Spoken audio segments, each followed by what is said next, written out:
everybody, welcome to my studio. This is Debra Goley. I'm approaching from my kitchen area, which is where I had to keep an eye on the kids as they were growing up and stir the pot a bit. So if you pan around this way, you can see this is my kitchen. So I just decided that this would be our little eating area. I took out all the tables and chairs, or sofas from this living space, and just moved it into the living room.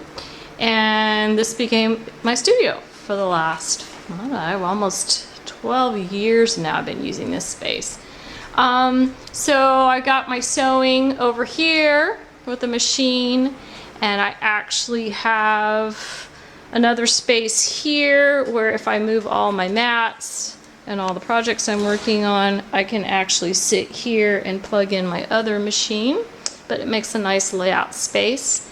And then I found this huge find at Habitat for Humanity years ago when I wanted to start teaching group art lessons, and just about every day of the week, Wednesday through Thursday, I usually have 3 or 4 students around this table. So that's been nice. I can use it to paint, to lay out, to cut up my projects. And then over here I have my ironing space and another fold-out table that I can utilize. So I love that.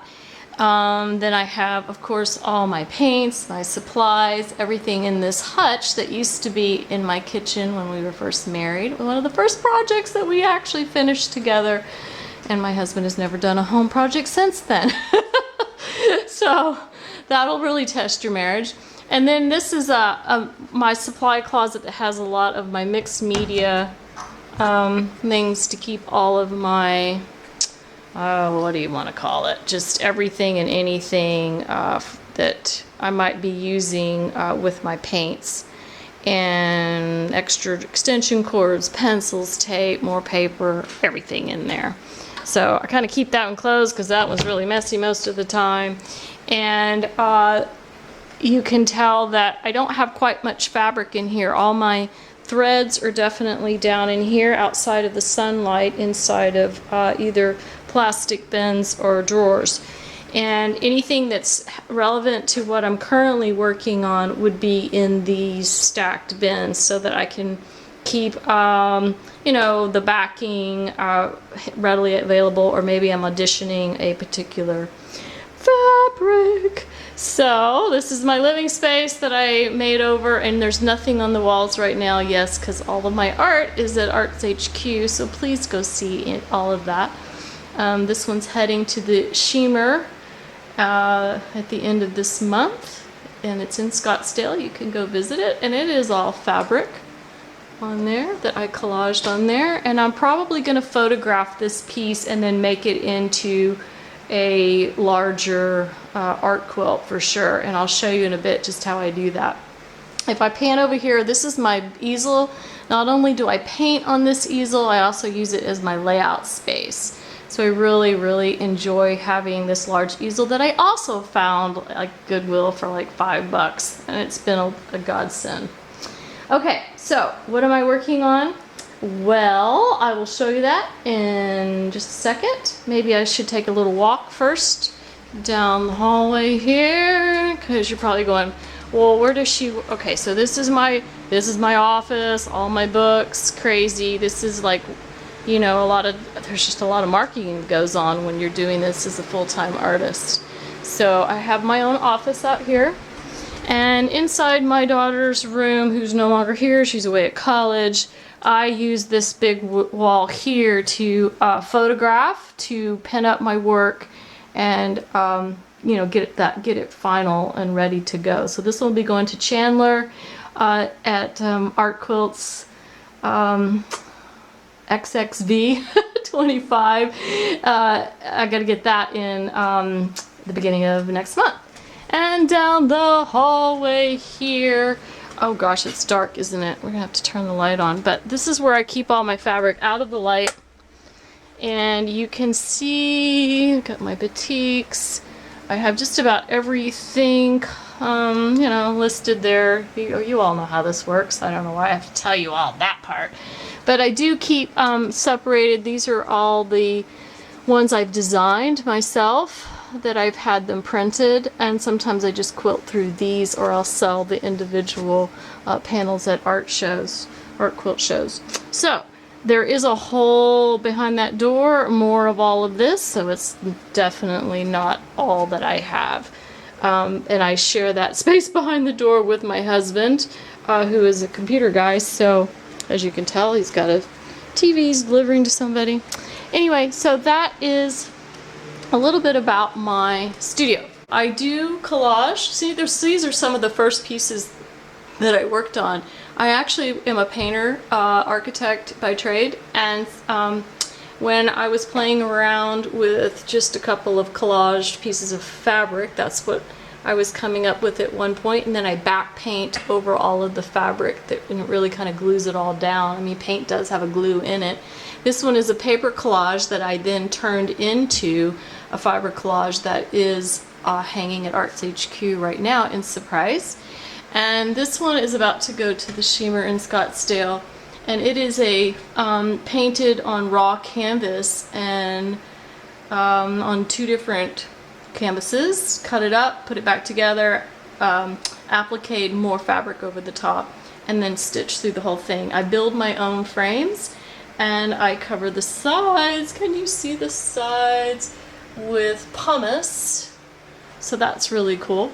And then here I am working on some workshop ideas for the winter and spring, and gosh, it's hot over here right now.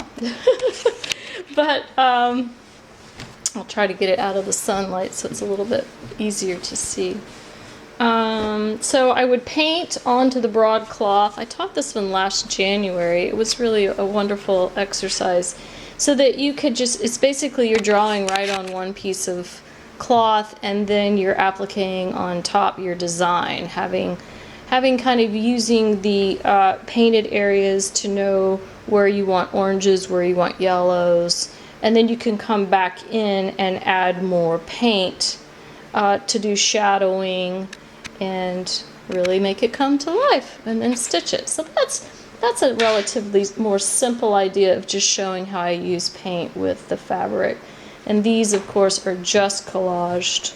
This one happens to be a little landscape that I'm working on. Anyway, so those are just a couple of ideas. This one I taught about a year and a half ago, using the raw canvas idea and collaging on paper and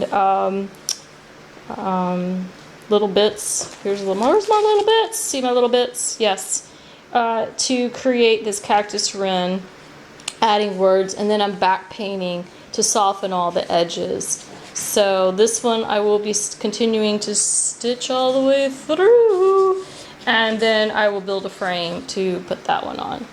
And this idea is coming, I'm thinking on this one. Sometimes, you know, it just takes me a while to think on things. I'm always in the art room because I teach here and I do murals, or if people ever let me back in their homes. So here we go. I'm teaching a lot more online because of the pandemic, but doing a little watercolor and then turning that into a collaged piece. It's applique and it has some embroidery stitching on it. Ta-da! You can see the back side. There we go. Anyway, I think that's kind of fun to think out your ideas in painting and pencil and then collage it. This over here, oh my gosh. Okay, so this has been my current love, and it came out of the fact that I like to paint and collage, which is what I have here. I painted an agave, and then I started adding more paper that I used medium to attach it.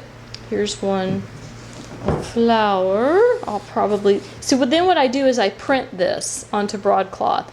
So in this case, the agave got printed onto a broadcloth. Let me bring it over here for you.